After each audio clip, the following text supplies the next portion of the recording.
Makanya kenapa kita perlu tahu nih sebagai orang tua sebenarnya minat sama bakat anak kita nih di mana gitu, supaya kita bisa membantu memfasilitasi mereka supaya bisa optimal nih mereka mau ambil yang mana untuk jadi karirnya mereka. Kita bisa lihat minat anak-anak kita itu lebih mengarah kemana, lebih spesifiknya kemana itu kurang lebih saat mereka sudah mulai usia SMP.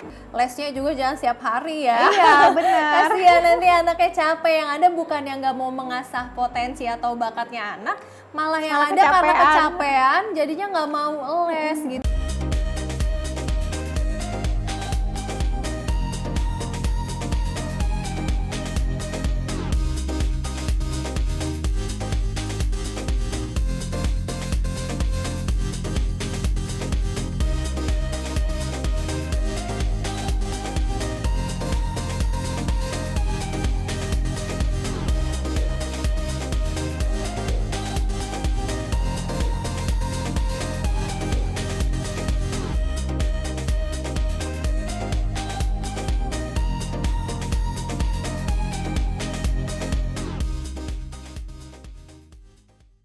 Hai bunda-bunda, apa kabarnya?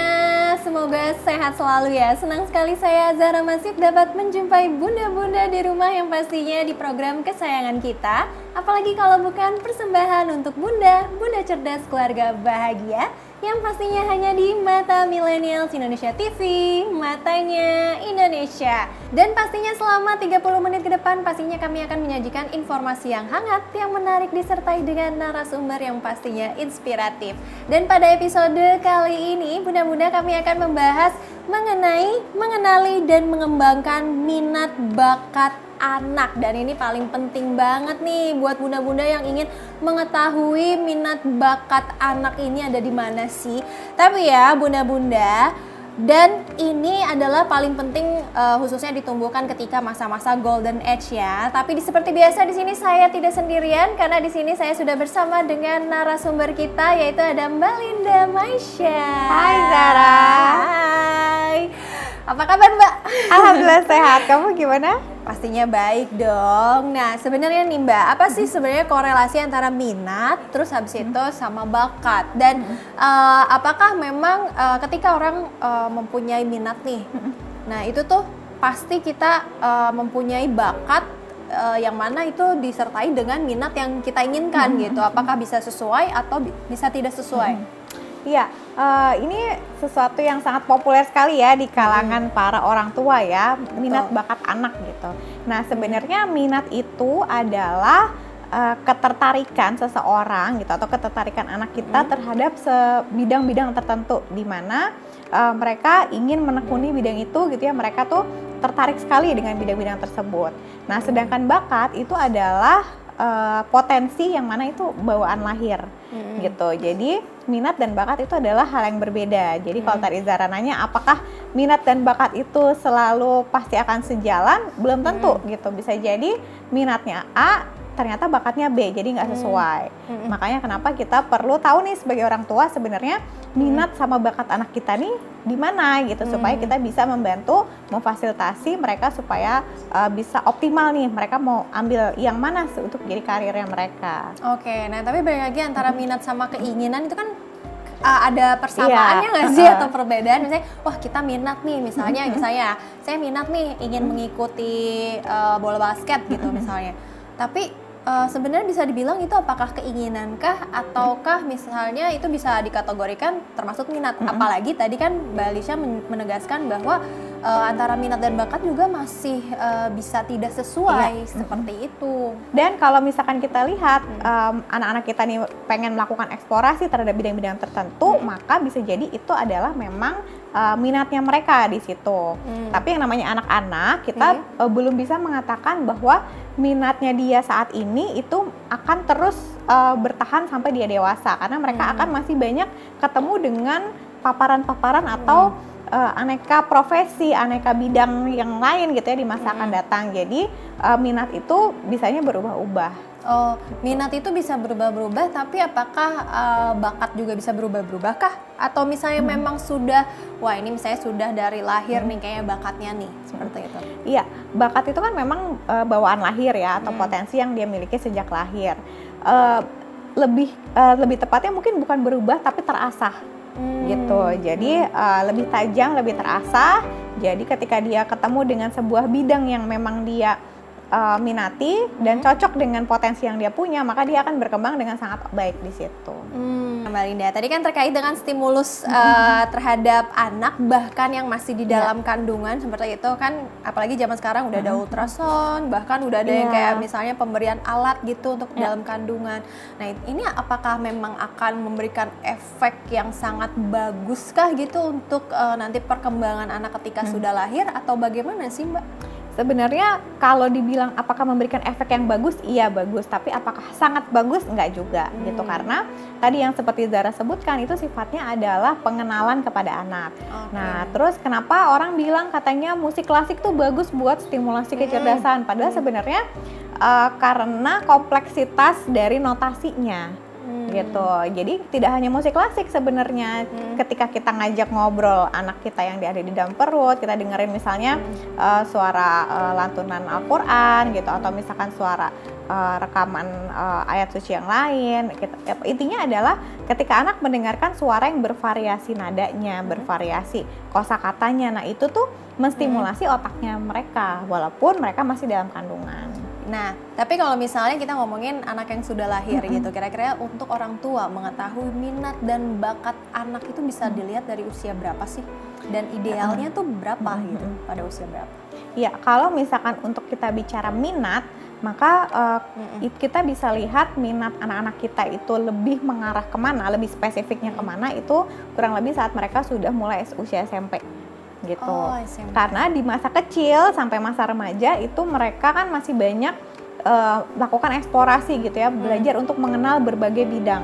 Gitu kan masih kelas 4 SD kan belum banyak tahu tentang profesi di muka bumi ini ada apa aja gitu dan sebagainya. Nah, nanti tugas kita sebagai orang tua adalah memberikan informasi kepada mereka atau memberikan ruang kepada anak-anak ini untuk melakukan pengenalan gitu ya, pengen mencoba apa. Jadi seringkali juga nih orang tua mengeluhkan, ini anak saya katanya pengen belajar piano, udah dilesin piano baru setengah tahun, dia bilang katanya nggak suka, pengen gitar gitu, terus udah gitu pengen coba biola dan sebagainya. Nah bisa jadi itu adalah sebenarnya masih dalam taraf wajar gitu, bukan karena anaknya nggak mau ngelanjutin aja gitu. Jadi bisa jadi memang anak memang lagi explore gitu, pengen tahu main piano tuh kayak apa sih gitu.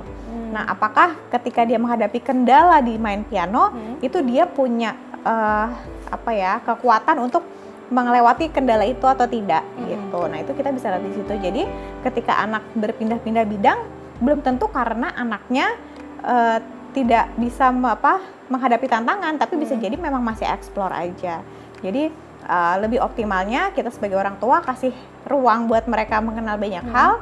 Nanti kita lihat nih di masa-masa mereka masuk usia remaja akan lebih spesifik kemana gitu. Dan yang paling penting otomatis bunda-bunda juga harus berkomunikasi nih sama anaknya. Apalagi kan tadi Mbak Linda bilang misalnya ketika masa SMP berarti kan dimulai dari usia sekitar 13 sampai 14 tahun, itu bunda-bunda bisa melakukan pertanyaan, misalnya seperti kamu senangnya main apa sih, atau misalnya olahraganya kamu olahraga sukanya apa olahraganya, seperti itu ya.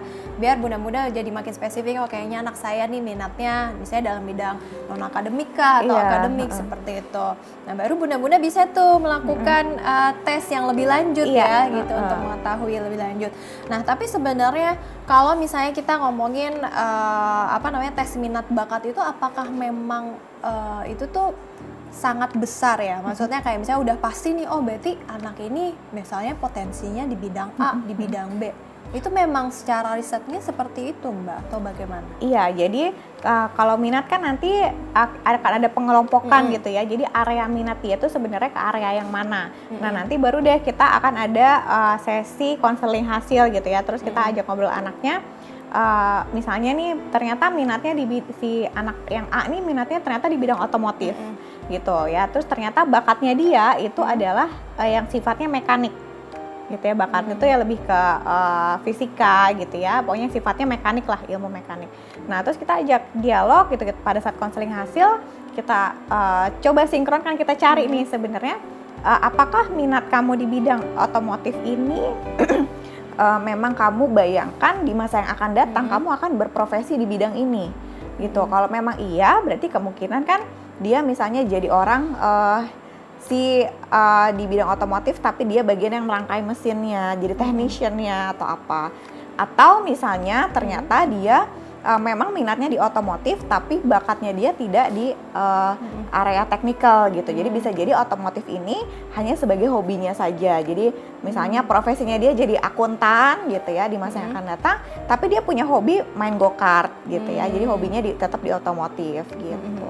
Oke, tapi kalau misalnya kita contohin juga nih, misalnya kan kayak minat anak misalnya ke musik, tapi misalnya bakatnya di seni. Nah, lalu misalnya keinginannya itu ada di misalnya berbagai macam aktivitas yang lain. Nah, itu kalau kayak gitu bagaimana Mbak mengatasinya? Apakah memang semuanya bisa dibilang itu minat aja atau keinginan semata atau bagaimana gitu? Itu kan karena beda nih, keinginannya apa, minatnya apa, tapi bakatnya juga beda. Sesuai.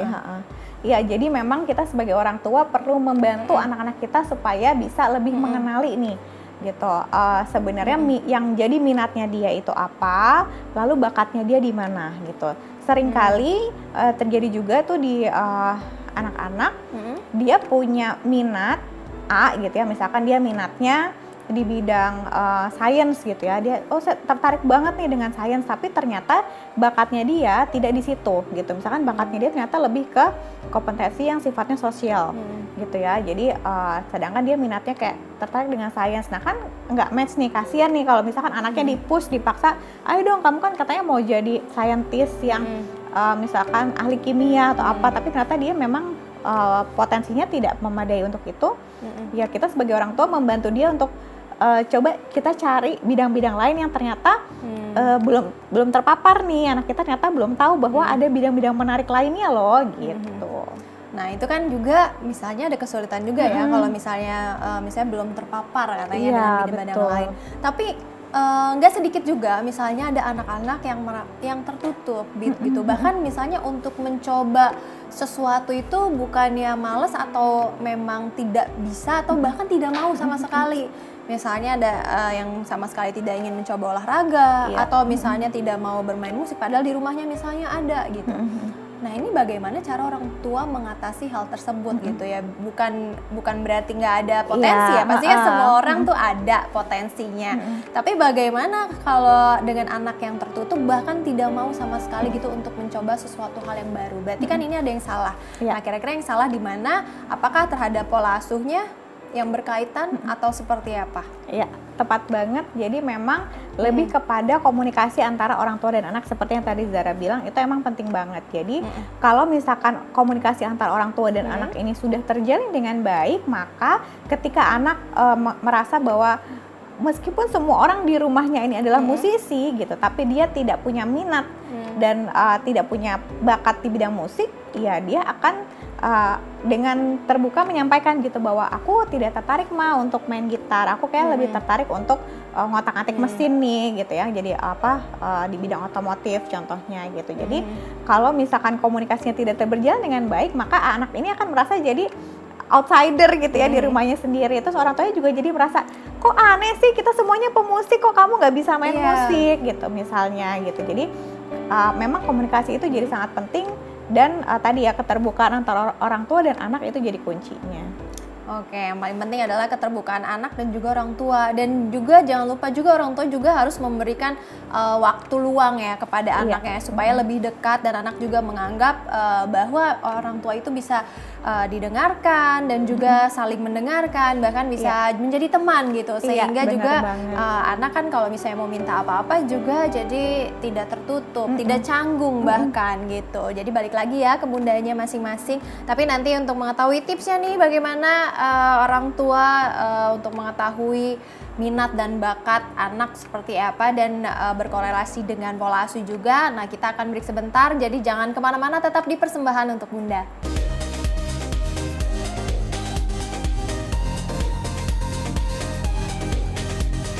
Terima kasih Bunda-Bunda masih setia di Persembahan untuk Bunda dan masih bersama saya Zahra Masid dan juga Linda Maisha. Iya Mbak Linda, ini kan berarti kan amat sangat penting banget ya untuk orang tua juga bisa tahu bagaimana minat dan juga bakat bagi anak. Dan jangan lupa juga untuk ya itu tetap berkomunikasi yang baik gitu, dan anggaplah anak itu sebagai teman kita, anak kita gitu, dan juga bahkan misalnya bisa diajak bermain juga, permainan interaktif biar bisa lebih tahu juga kan untuk menggali potensinya anak nih sukanya apa gitu. Nah tapi kalau misalnya orang tua memberikan cara treatment untuk mengetahui minat dan juga bakat dengan memberikan les gitu secara private gitu. Ini ada yang salah nggak sih? Apakah memang misalnya diberikan les apa aja nih supaya mengetahui anak tuh lebih suka di mana gitu. Tapi kan akhirnya jadi terpus, Mbak. Iya. Nah, itu bagaimana nih dengan kondisi yang seperti itu?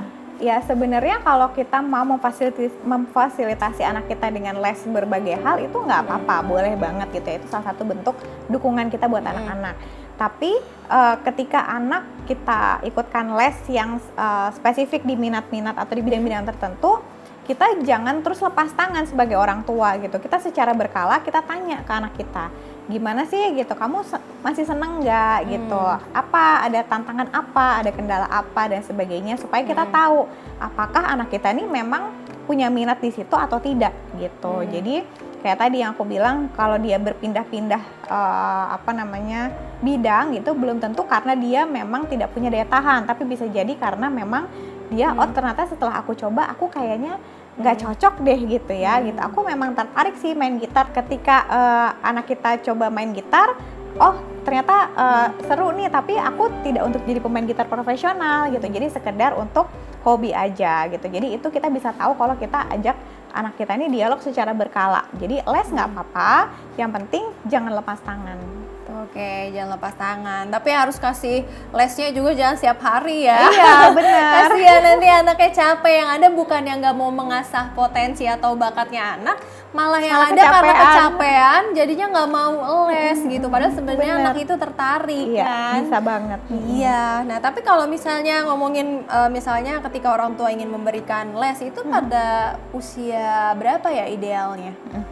Sebenarnya nggak ada idealnya harus usia berapa, tapi kita bisa mulai dari misalkan anaknya sudah mulai bisa berkomunikasi. Jadi kayak misalnya umur 3-4 tahun gitu, kalau misalkan mau dilesin gimnastik gitu ya, atau musik, itu bisa, boleh gitu. Yang penting kita tidak memaksakan jadwal kepada anak. Jadi kalau anak bilang bahwa, "Ma, aku capek, aku nggak mau les," dan emang dia capek, ya jangan dipaksa gitu. Jangan sampai dia merasa bahwa semua kegiatan itu nggak menyenangkan karena ini tuh capek buat aku gitu.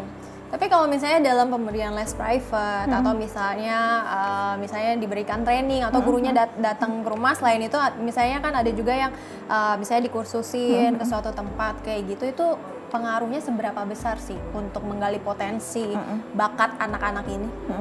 Sebenarnya lebih kepada itu memfasilitasi anak-anak untuk bisa eksplor lebih jauh gitu. Dan sekali lagi les-les yang ada sekarang itu kan jumlahnya tidak banyak ya. Apa sih les musik, les robotik gitu kan, olahraga gitu. Sedangkan profesi di dunia ini tuh banyak sekali gitu. Jadi kita sebagai orang tua jangan terpaku pada kelompok-kelompok mainstream yang sudah ada sekarang ini. Boleh banget dicoba, boleh gitu, tapi jangan membatasi anak kita pada bidang-bidang itu saja. Karena di masa yang akan datang, bidang-bidang profesi itu akan berkembang jauh lebih banyak daripada yang sekarang. Jadi kalau misalkan anak-anak kita sudah mulai usia-usia SMP, coba kita ajak explore itu bidang-bidang profesi atau jurusan-jurusan kuliah yang ada di universitas. Jadi mereka dari sejak SMP itu sudah lebih bisa mengarahkan dirinya gitu. Ternyata saya kayaknya tertarik untuk bidang apa, misalnya tadi otomotif gitu ya. Oke, maka kalau untuk jadi seorang technician profesional, saya harus sekolahnya bagaimana nih gitu. Jadi kita bisa tarik mundur persiapannya lebih jauh. Seperti itu. Nah, tapi kalau misalnya kalau misalnya kita ngomongin tahapan, khususnya tahapan bagi orang tua, misalnya dalam mengembangkan minat bakat anak itu dimulai misalnya dari kecil tuh harus apa, kemudian beranjak dewasa itu harus bagaimana gitu. Karena kan jangan juga yang ada nanti salah gitu pemberian les atau private gitu dan segala macam. Itu kan juga termasuk cara dari orang tua ya. Tapi kalau misalnya dari psikologi sendiri itu bagaimana sih yang tepat gitu? Yang tepat ya ini menarik banget karena sangat tricky ya gitu. Betul. Karena setiap orang tua pasti pengen memberikan yang terbaik buat anaknya gitu sedini mungkin. Tapi jangan sampai lupa bahwa anak-anak kita ini di setiap usianya itu ada tugas perkembangan atau ada tahap perkembangan yang perlu mereka lewati. Jadi kita sebagai orang tua perlu berfokus yang pertama pada itu dulu gitu. Jadi kayak misalnya anaknya umur sekitar 3-4 tahun, komunikasinya sudah bagus belum? Gitu. Coba cek dulu gitu. Kita fokus pada tahap perkembangan awalnya dulu. Nah, nanti kalau misalkan kebutuhan perkembangannya sudah terpenuhi, maka dia akan bisa melakukan eksplorasi ke bidang-bidang yang lain. Nah, jadi jangan sampai kita melupakan tadi ya social skill gitu ya, kemampuan komunikasi, kemandirian gitu, dan kita lebih pada menekankan kepada bidang spesifik yang kita pengen ajarkan kepada anak kita. Jadi jangan sampai justru tahap perkembangan kebutuhan dasarnya anak ini malah jadi terabaikan. Jadi yang itu sih sebenarnya yang paling penting. Oke, jangan sampai terabaikan. Nah, tapi kalau misalnya kita ngomongin misalnya dalam menggali potensi itu kan berhubungan juga nih sama IQ ataupun EQ ya. Nah, terus dibandingkan dengan yang anak-anak yang diberikan les private atau kursus oleh orang tuanya dengan anak-anak yang sekarang kan dia bisa menggali potensi itu dengan belajar sendiri atau istilahnya otodidak gitu. Nah, sebenarnya seberapa cepat sih misalnya anak itu dalam proses pengembangan diri sehingga dia mempunyai suatu bakat? Apakah misalnya lebih besar ketika anak ini dimasukkan les atau memang misalnya ketika dia belajar otodidak gitu? Sebenarnya yang membuat kemampuannya terasah itu bukan apakah dia les atau otodidak, tapi seberapa konsisten. Gitu. Jadi mau lewat dengan cara les atau dia otodidak belajar cari sendiri di internet terus latihan sendiri, itu sama aja gitu, nggak masalah caranya bagaimana, yang penting adalah konsistensinya, itu yang membuat mereka jadi lebih terasah. Oke, nah tapi kalau misalnya gimana sih Mbak Linda, sebuah minat dan bakat itu bisa muncul nih dalam diri anak? Apakah karena anak ini misalnya kita ngeliat, oh dia lagi main masak-masakan nih, oh berarti dia pasti nih jadi chef gitu nih. ya. Terkadang kan orang tua seperti itu ya, makanya akhirnya sama orang tua, ayo bantuin ibu, misalnya bantuin mama masak di dapur. Apakah terlihat dari seperti itu atau dari mana nih untuk mendeteksi bahwa anak kita ini mempunyai suatu bakat dan minat dan bukan cuman keinginan doang ya, atau misalnya ya saya mau ini cuman iseng doang gitu, mau melakukan ini cuman iseng, tapi ternyata memang dia bener nih, dia punya bakat gitu, tanpa sebelum tes ya. Iya, sebenarnya tes itu nggak wajib, nggak harus gitu. Kita sebagai orang tua juga bisa kok deteksi di rumah gitu. Nah, kalau yang tadi kayak yang Zara ceritain itu emang sering banget ya terjadi gitu. Ini anak saya seneng banget main masak-masakan, kayak dia nanti mau jadi chef gitu. Padahal kenapa dia main masak-masakan? Karena itu yang ada dan itu menarik buat dia gitu, sebatas itu. Nah, gimana cara kita bedain apakah dia memang sekedar lagi explore atau memang dia punya minat? Nah, nanti ketika dia sudah mulai usia pra-remaja atau masuk usia remaja, apakah dia masih akan konsisten untuk cari tahu, dia konsisten untuk latihan, untuk memperdalam bidang itu atau tidak gitu. Kalau memang iya, berarti memang dia punya minat di situ gitu. Kalau misalkan sekedar dia waktu kecil suka main masak-masakan tapi pas gedenya udah enggak, ya berarti memang dia tidak punya minat di bidang kuliner. Berarti yang dilihat dari konsistensi ya bunda-bunda di rumah. Nah, kalau dari kecil anaknya misalnya suka main basket, mungkin pas besarnya juga dia masih suka, ya mungkin bunda nggak ada salahnya juga untuk memberikan les private gitu supaya misalnya menjadi atlet, mungkin bisa jadi gitu, karena kan pelatnas apalagi ya. Sekarang kan bisa ya, maksudnya kita jalur non akademik ya untuk ikut misalnya masuk tes kuliah atau misalnya masuk tes SMA gitu, itu bisa dari tes non akademik. Nah, tapi ini yang terakhir nih, jika minat dan bakat anak tidak sesuai nih dengan ekspektasi orang tua, terkadang kan itu ada bentrok ya antara orang tua juga sama anak. Orang tua pengennya anaknya itu misalnya jadi dokter, jadi pianis, padahal sebenarnya bakat anak nggak di situ. Nah, apa hal yang harus dilakukan khususnya buat orang tua nih untuk tidak mempunyai egoisme juga gitu?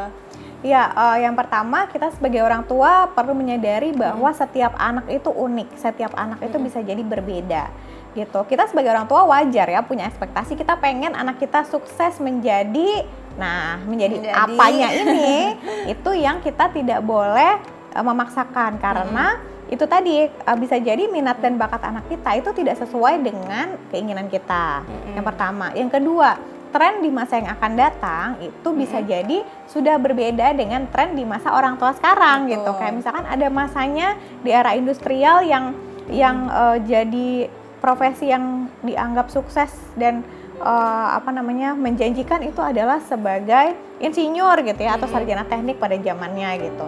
Tapi di masa yang akan datang ternyata nggak cuma jadi sarjana teknik atau jadi insinyur loh yang diminati di lapangan kerja gitu, di bursa kerja. Ternyata ada profesi-profesi lain yang juga ternyata sekarang demand-nya tinggi gitu. Nah, itu yang kita perlu terbuka, jangan sampai anak kita jadi ketinggalan zaman karena memaksakan diri untuk ikutin zaman orang tuanya.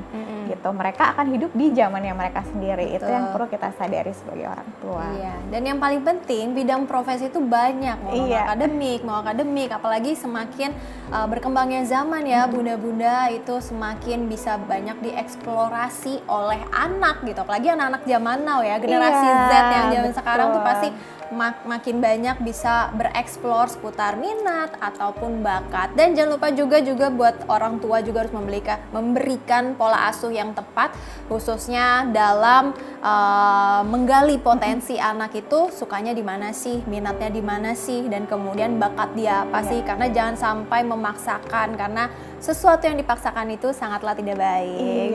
Tapi Mbak Linda, kita ternyata udah di akhir acara. Gak terasa ya? Iya, banyak banget sekali informasi yang bisa disampaikan kepada bunda-bunda, khususnya dalam memberikan atau misalnya menggali potensi, minat dan juga bakat. Dan terima kasih sudah hadir. Terima kasih juga sudah diundang. Iya, dan bunda-bunda jangan lupa untuk saksikan terus persembahan untuk bunda di episode selanjutnya yang pastinya nggak kalah menarik dari episode hari ini. Saya Zahra Masid bersama dengan Saya Linda Maisha. Kami pamit undur diri. Bye-bye.